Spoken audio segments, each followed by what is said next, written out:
I love it. I love it. I love it. Look at this. This is the greatest thing I've ever seen. Hey, I'm not surprised. Hey, what's popping guys, what's good? Another full card UFC breakdown and predictions video to make. This one's going to be Holm taking on Mayra Bueno Silva. And as always, we take a look at my bets from last week. The win streak is done, it's over. Brandon Moreno at -163, which was a good line. And Jimmy Crew, also a good line at -105. But 2 losses. I was able to win 1 bet, which was main event doesn't go the distance. But yeah, credit to Alonzo Menefield. He showed to use a good jab. And once he got taken to the mat, instantly gets back to the feet. And guys, Alexandre Pantoja, exhausted at the end of round 2. Exhausted. I was counting my money. I was counting. But then somehow he goes on to win the next 15 minutes. So credit to Pantoja. Now moving into MoneyCity, there's only 3 MoneyCity comments. Only 3, which is crazy.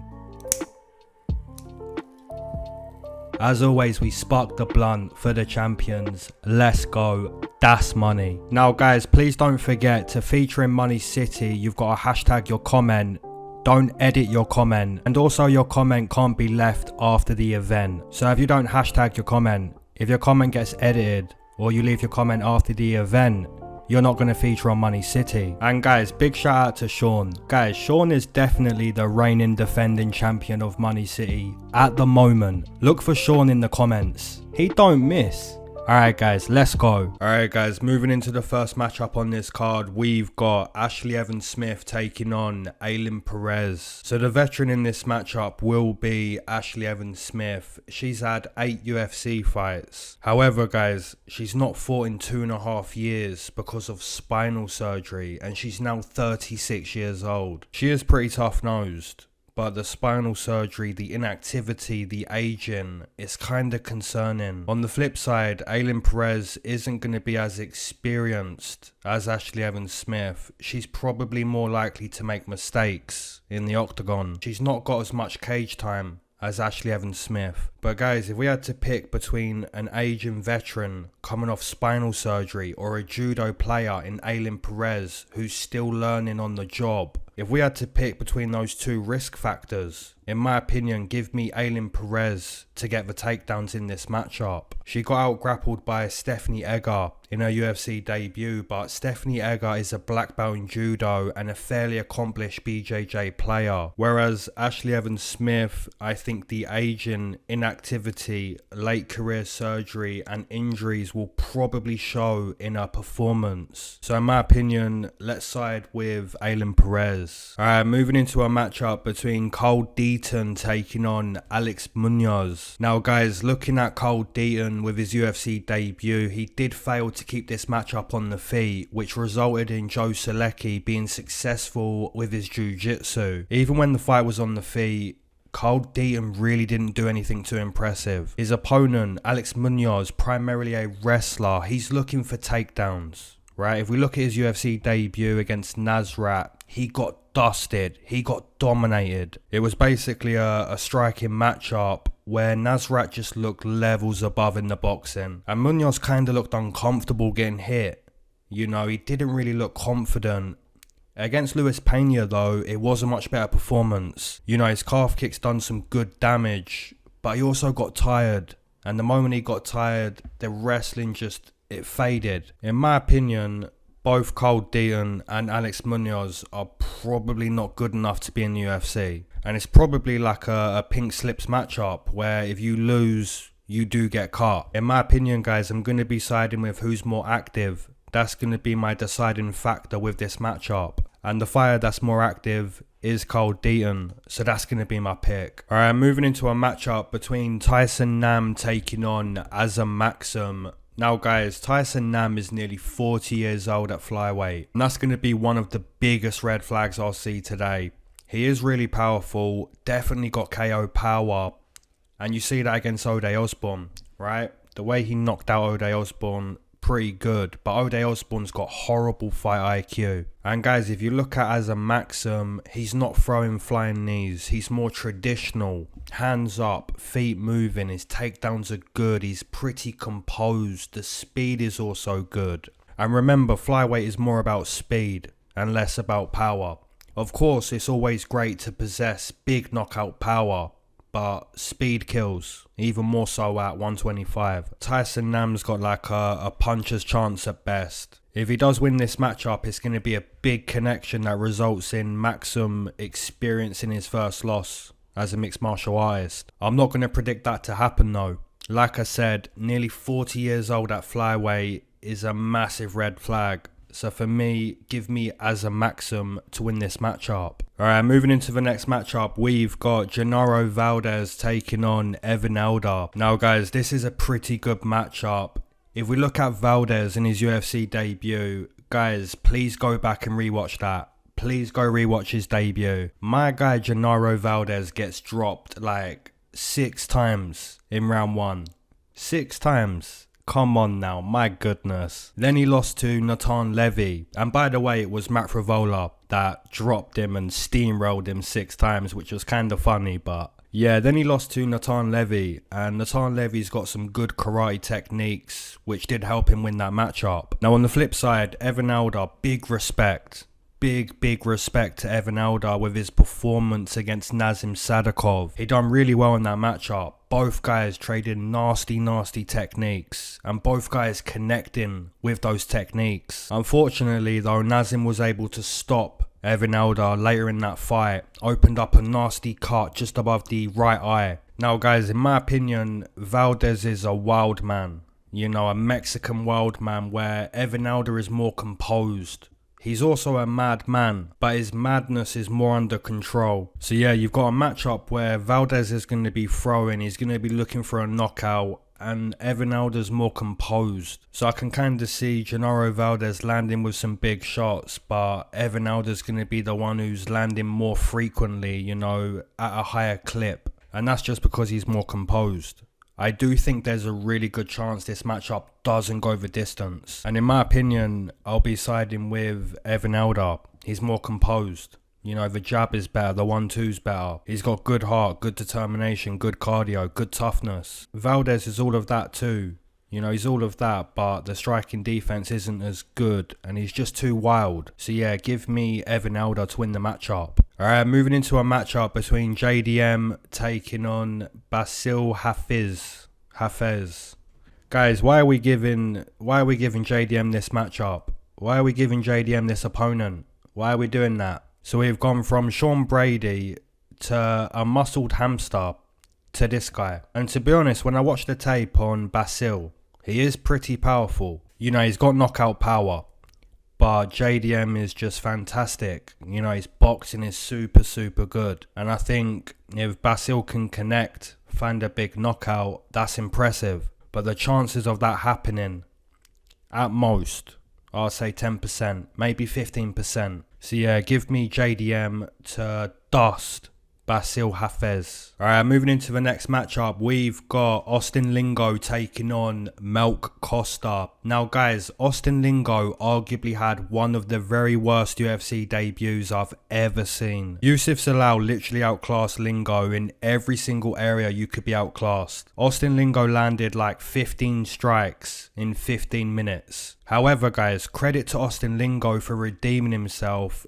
You know, 2 nice wins after losing to Yusuf Zalal. But then most recently went to battle with Nate the Train, which obviously didn't work too well, right? Austin Lingo had a few good moments in that fight, but ultimately the damage, the fatigue, the poor striking defense later in the fight, Nate the Train finds a stoppage. Now guys, the opponent is Malq Costa. His UFC debut was extremely difficult. He fought against a high-level Brazilian Jiu-Jitsu black belt in Thiago Moises. And that fight ended with Moises getting a rear naked choke. Now guys, Costa is fighting someone way closer to his level, and it's a pretty winnable matchup because I don't rate Austin Lingo too highly, and I don't think anyone does, to be honest. However guys, I'm just thinking about the betting lines. Right, Austin Lingo's line is a little bit wide. It's now at plus 200. And as a gambling man, I'm going to advise it. I'm going to advise Austin Lingo, which is kind of crazy because Lingo is just not that good. His boxing's okay though. You know, his boxing's not bad. I'm not super confident in this prediction. It's more of a dog or pass prediction. If you're looking for a big underdog and you don't mind taking some losses, like trying to find that underdog, because obviously when you play like a plus 200, you're not going to go 10 out of 10 playing a plus 200. But if you can go 5 out of 10, you're in the profit. And I think Austin Lingo at plus 200, maybe it's a good pick. Maybe it's a good bet. So yeah, my prediction's going to be Austin Lingo to win a close matchup, to use his boxing and to cash out plus 200. But like I said, I'm not confident with that prediction. Austin Lingo's not too good. Alright, moving into a matchup between Istela Nunes taking on Viktoriia Dudakova. This is going to be striker versus grappler, Muay Thai versus wrestling and Jiu-Jitsu. Now guys, Istela Nunes is 0-3 in the UFC. She's a gasser. Her takedown defense is not good, and that mainly shows when she's tired. However guys, Istela Nunes has had 54 Muay Thai fights and won 50 of them. 50 out of 54 as a percentage is 92%. So she's 92% win rate in Muay Thai competition, which kind of shows us her problem is not striking. Her kicking ability is really good. Her Muay Thai kicks are excellent. Her power, speed, precision, accuracy, all of the attributes you link to striking, she's good. Istela Nunes, the problem is managing her cardio and also staying off the fence, also staying off the mat. Now guys, Viktoriia Dudakova is coming off knee surgery. She had to go through the rehabilitation of an injured knee. She's now ready to make her UFC debut, and we know what she's looking for. Right, she's gonna look to take Istela Nunes to the mat. She wants to get you to the mat. But guys, I'm telling you, if Istela doesn't get taken to the mat, Viktoriia Dudakova, I think she's in trouble. Because the difference in the striking is just massive. Istela Nunes, 54 Muay Thai fights, 50 wins. You know, her striking is really good. So it's gonna be striker versus grappler. Now guys, usually in women's mixed martial arts, it's more about physicality and strength, rather skill. Istela Nunes has a lot of skill and Dudakova has the physicality, the strength. But in my opinion guys, I'm going to give Istela Nunes one last chance to save her UFC career. Avoid the mat or work back to the feet. Save your UFC career with a nice Muay Thai striking performance. Alright guys, moving into a matchup between Melsik Baghdasaryan taking on Tucker Lutz. Now this is going to be grappler versus striker. Tucker Lutz is the wrestler. He wrestled in high school, so that's his foundation. But if you look at Tucker's striking, it's really not bad. You know, the calf kicks, the body kicks, the boxing, it's really not bad. But in my opinion, it's probably going to be difficult to compete against a pure Muay Thai striker in Melsik. You look at Tucker's UFC debut, you know, it was good against Kevin Aguilar. But then he got out grappled by Pat Sabatini, which there's no shame. Pat Sabatini is a really good wrestler, really good BJJ player. Then you look at his performance against Daniel Pineda, where Pineda's landing a nasty calf kick, which kind of shows me that Melsik probably does take control of the kicking in this matchup. Now guys, Melsik's cardio is not the best.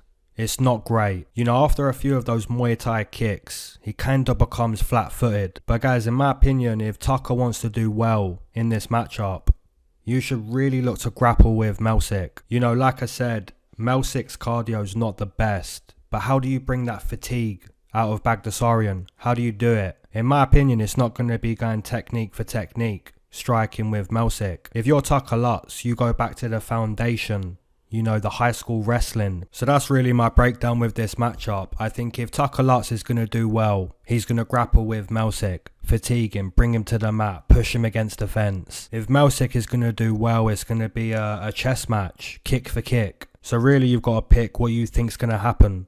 You know, where's the fight going to take place? For me guys, I think Tucker Lutz is probably going to strike. I think it's going to be a striking matchup. So for me, I'm going to side with the Muay Thai striker. And that's going to be Melsik Baghdasaryan. I just think his kicks are too good.